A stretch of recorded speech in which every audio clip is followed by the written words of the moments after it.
अस्सलाम वालेकुम नाज़रीन, मैं वेंकट पसंद तहरीर फ़ातिमा और आप देख रहे हैं सिटी वन न्यूज़। लफ्ज़ क्या है? लफ्ज़ों को लिखना और उनको पढ़ना। फिर इन लफ्ज़ों को अगर शायरी में डाला जाए और पढ़ा जाए और उनको पढ़ने वाला शाहिर मियाँ मोहम्मद आसिफ फ़तेह शाही रजोखा पढ़े तो लफ्ज़ों को चार चाँद लग जाए। इस हवाला से रिपोर्ट की है अख्तर इस्माइल रजोखा ने।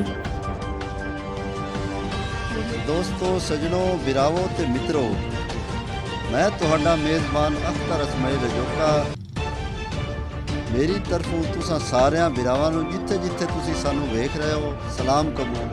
पंजाबी ज़बान एक मिठी ते बड़ी ही सुरीली ज़बान है ते शायरी दे विच एक नां जिहड़ा है वो मियाँ मोहम्मद आसिफ फ़तेह शाही रजोखा दा वो भी एक बड़ा मन्निया ते परवानिया नां है ते साडे नाल इस वक्त वो मौजूद ने। ਤੁਹਾਨੂੰ ਉਹਨਾਂ ਦੀ ਸ਼ਾਇਰੀ ਵੀ ਸੁਣਾਵਾਂਗੇ ਤੇ ਉਹਨਾਂ ਨਾਲ ਕੁਝ ਗੱਲਾਂ ਬਾਤਾਂ ਵੀ ਕਰਾਂਗੇ। ਸਾਡੇ ਨਾਲ ਭਾਈ ਆਸਿਫ ਮੌਜੂਦ ਹਨ ਤੇ ਕਿਵੇਂ ਤੁਸੀਂ ਇਹ ਪੰਜਾਬੀ ਜ਼ਬਾਨ ਵਿੱਚ ਸ਼ਾਇਰੀ ਕਰਦੇ ਹੋ ਤੇ ਬੜੀ ਖੂਬਸੂਰਤ ਹੀ ਸ਼ਾਇਰੀ ਕਰਦੇ ਹੋ ਜੀ। औज़ बिल्लाहि मिनश शैतानिर रजीम बिस्मिल्लाहिर रहमानिर रहीम। मुअज़्ज़िज़ सामईन कराम, मैं हाँ तुहाडा अपना पंजाबी शायर मियाँ मुहम्मद आसिफ अली फ़तेह शाही।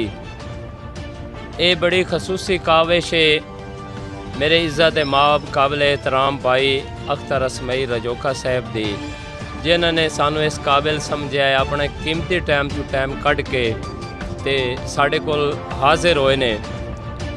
तो मैं शायरी इल्हाम खुदाबंदी है कि लाजा वालिया रख लवीं लाज मेरी, लाजां सारियां ने सरकारां नूं। ए अमलां वाले मान करेंदन पर तेरे आसरे हिन गुनाहगारां नूं। भाईजान इंसान खता दा पुतला है, इस आसिफ भुलदियां राणा है। हसनैन दे सदके माफ़ करी मेरे अल्लाह औगण हारां नूं। और भाईजान दे लगदे वहींदन ते दिल जरी नहीं लगनी, साड़ी जिंदगी आखिर मुक वंजना है। भाईजान आए चलदा सिलसिला सावां दा, किसे मोड़ ते आके रुक वंजना है। अख्तर इस्माइल भाई काई सोचवा ढोल रसाइयां दी, तुसां गल तू शक नहीं चुक वंजना है। ओ वदा चन मुड़ लबसे वतना ते, जदा आसिफ अख तू ही लोक वंजना है। वदा चन मुड़ लबसे वतना ते जदा आसिफ अख तू ही लोक वंजना है। मेरे काबिल एहतराम भाई दा हुक्म है खान शहद खान बलोच साहब दा तामील करदे होया कि उन्ना आ वंजना है। मेरा दिल पे आंदा है असा नित कोई फुटिया राणा है। ओए संगा अगे नालू ढेर गढ़ी वंजना है, इंज निखड़ोण मगरू लाना है। मुड़की होना है जदों साज आउणा है भाईजान कंडा मैनू लगसी ते ओ पीड़ जणैसी। हर दुख नू कट्ठियां साणा है, ओ भला नित कोई आसिफ रावां ते मुंह कज के रोंदियां राण।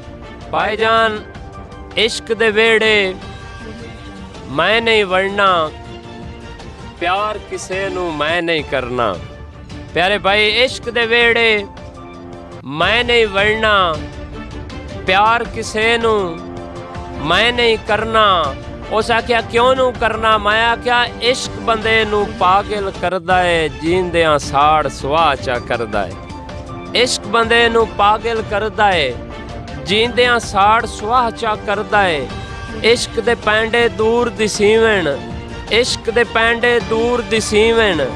आशिक इंज मजबूर दिसीवन, कई सजना नू मिल नहीं सकदे, सोहनी वांगू ठिल नहीं सकदे। और इश्क दे रोगी कन पड़वा के बनदे जोगी, कलियां ही जीवन सौखा लगदा है। प्यार तां आसिफ औखा लगदा है, प्यार तां आसिफ औखा लगदा है। कलियां ही जीवन सौखा लगदा है। ते मेले तिहाड़े घर विचों जे ना हटाए हन खुश वसन, ऐ सिसकियां ते सा ठड्डे जे ना भराए हन खुश वसन।